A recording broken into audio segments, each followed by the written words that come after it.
No, you can't attack. You can't attack. He has only 2 cards in hand. What is on top of the deck? What is on top? Come on, man. Flip it. Oh, it's Lightning Helix! Oh my God! That cost him the game. That cost him the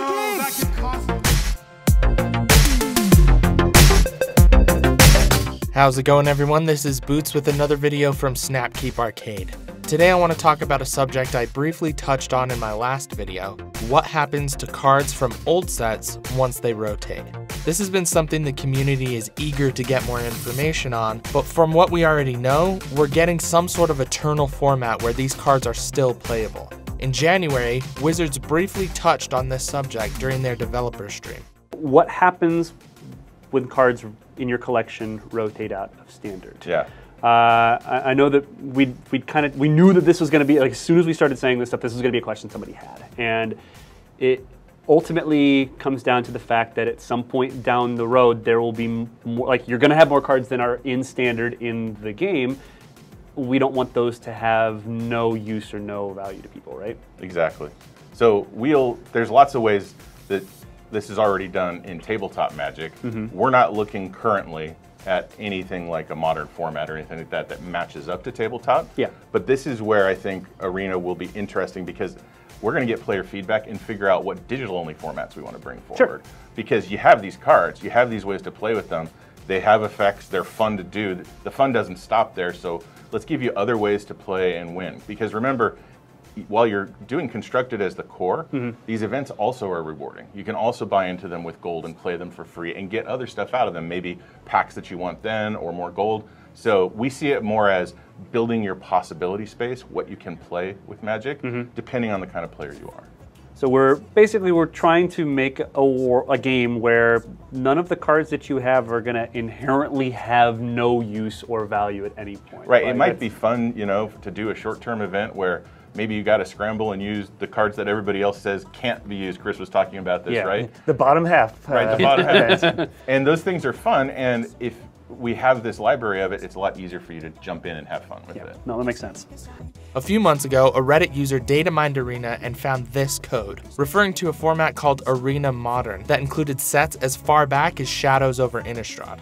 We already know that Kaladesh and Aether Revolt are around the corner, but the idea of having an eternal, digital-only format that includes Shadows over Innistrad and Eldritch Moon is awesome. Because we already have a good idea what Constructed in Arena will look like once Kaladesh block is released, I thought it would be a good idea to look at the top 10 cards from Shadows over Innistrad and Eldritch Moon that would have the biggest impact on Arena. Number 10, Ishkana Graph Widow. 4 colorless and a green for 3/5 creature with reach. Ishkana also has Delirium. When Ishkana Graph Widow enters the battlefield, if there are 4 or more card types among cards in your graveyard, put 3 1/2 green spider creature tokens with reach onto the battlefield. Pay 6 and a black, target opponent loses 1 life for each spider you control. This legendary spider had a big impact on Standard when it was legal. Green-Black Delirium was a powerful Tier 1 deck that was able to shut down aggro decks like Red-White Vehicles and Blue-White Flash because of Ishkana. A 3/5 with reach is a great defender, but add 3 1/2 tokens with reach and suddenly you've stabilized your board and given yourself enough time to draw the game out even further, where at that point, inevitability is on your side. Number 9, Elder Deep Fiend. 8 colorless mana for a 5/6 body. Elder Deep Fiend has Flash. Emerge, 5 colorless, blue. You may cast this spell by sacrificing a creature and paying the emerge cost reduced by that creature's converted mana cost. When you cast Elder Deep Fiend, tap up to 4 target permanents. This card made a big impact when Eldritch Moon was first released and was a staple in the format throughout its time in Standard. Casting this after your opponent untapped, but before their draw step, allowed you to tap down 4 of their lands, essentially stripping them of their turn. Its emerge cost allowed Deep Fiend to be cast for 2 blue most of the time, and could even be paired with Avacyn to trigger her transform ability. Number 8, Thalia's Lieutenant. 1 and a white for a 1/1 creature. When Thalia's Lieutenant enters the battlefield, put a +1/+1 counter on each other human you control. Whenever another human enters the battlefield under your control, put a +1/+1 counter on Thalia's Lieutenant. Thalia's Lieutenant saw some fringe play in Standard, but has since become a staple of one of Modern's most powerful decks, 4-color humans. With the tribal synergies of Ixalan and powerful cards like Metallic Mimic and even Thalia Heretic Cathar, there's a good chance we could see an aggressive deck using Thalia's Lieutenant to quickly overpower your opponent. Number 7, Spell Queller. 1 white and a blue for a 2/3 flyer with flash. When Spell Queller enters the battlefield, exile target spell with converted mana cost 4 or less. When Spell Queller leaves the battlefield, the exiled card's owner may cast that card without paying its mana cost. This card was one of my personal favorites when it was legal in Standard. It shined in the blue-white flash deck that took me to the semifinals of a preliminary Pro Tour qualifier. Not super impressive, but still a proud personal achievement. Being able to counter your opponent's spell and play a 3/4 flyer at instant speed is a very powerful effect. Number 6, Traverse the Ulvenwald. 1 green for a sorcery. Search your library for a basic land card, reveal it, put it into your hand, then shuffle your library. Delirium. If there are 4 or more card types among cards in your graveyard, instead search your library for a creature or land card, reveal it, put it into your hand, then shuffle your library. This card saw more play in Modern than it did in Standard, but that doesn't negate the fact that it is an extremely powerful card. With the right support in your deck, it's not difficult to achieve Delirium very quickly. Being able to tutor for a basic land is great, but with a little help, you can get any creature or any land for only 1 mana. Traverse the Ulvenwald has the potential to become one of Arena Modern's top spells. Number 5, Grim Flayer. Black and a green for a 2/2 with trample. Whenever Grim Flayer deals combat damage to a player, look at the top 3 cards of your library. Put any number of them into your graveyard and the rest back on top of your library in any order. Delirium. Grim Flayer gets +2/+2 as long as there are 4 or more card types among cards in your graveyard. Speaking of ways to achieve Delirium quickly, Grim Flayer is one of your best enablers for a Delirium deck. This card can frequently get you Delirium on turn 3 and become a 4/4 with trample at that point. With all the graveyard strategies in Shadows over Innistrad and Eldritch Moon, you can almost guarantee that they would be a dominant force in Arena Modern. If that's the case, Grim Flayer will be a staple in the format. Number 4, Liliana the Last Hope. 1 black with a starting loyalty of 3.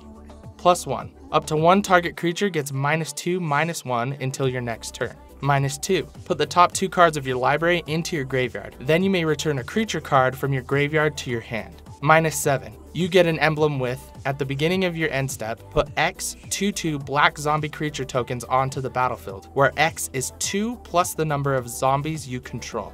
As far as planeswalkers that cost 3 mana go, Liliana the Last Hope is by far at the top of the list. She's played in Modern and was a powerhouse in Standard. She enables Delirium, gives you card advantage, protects herself, and wins handily once her ultimate is activated. Nahiri the Harbinger. 2 colorless, red and a white, starting loyalty at 4. +2. You may discard a card. If you do, draw a card.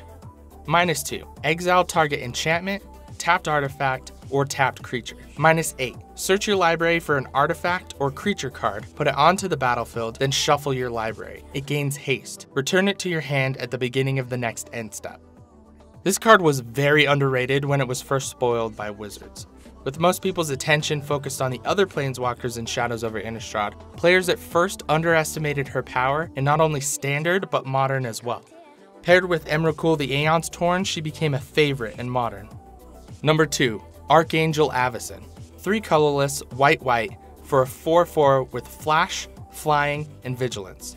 When Archangel Allison enters the battlefield, creatures you control gain indestructible until end of turn. When a non-angel creature you control dies, transform Archangel Allison at the beginning of the next upkeep. On her transform side, Allison the Purifier, she's a 6/5 creature with flying. When this creature transforms into Allison the Purifier, it deals 3 damage to each other creature and each opponent. I don't blame anyone for thinking I placed this card too high on the list, but Archangel Allison is a personal favorite of mine. She was the chase mythic of the set when it was released and saw play consistently throughout her time in Standard. I'd love to see her paired with Shalai Voice of Plenty and some sort of green-white tokens deck. She also synergizes with cards like Selfless Spirit and Walking Ballista because they can sacrifice themselves to trigger her transform ability. Number 1, Emeril the Promised End. 13 colorless for a 13/13 creature. Emeril the Promised End costs 1 less to cast for each card type among cards in your graveyard. When you cast Emeril, you gain control of target opponent during that player's next turn. After that turn, that player takes an extra turn. Emeril also has flying, trample, and protection from instants. Our number 1 comes with a huge asterisk. While Emeril was an important part of Standard, she was eventually banned by Wizards, marking the first of many Standard bannings to come over the next year. How will Wizards approach previously banned cards for Arena Modern?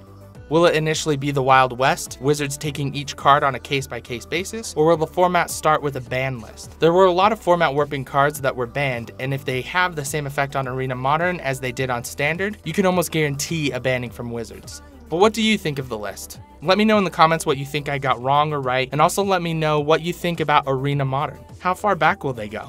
Battle for Zendikar, Magic Origins, Khans of Tarkir block? If you like this video, please consider subscribing and clicking the notification bell so you can get notified whenever I upload a new video. This has been Boots with Snap Keep Arcade. Thanks for watching.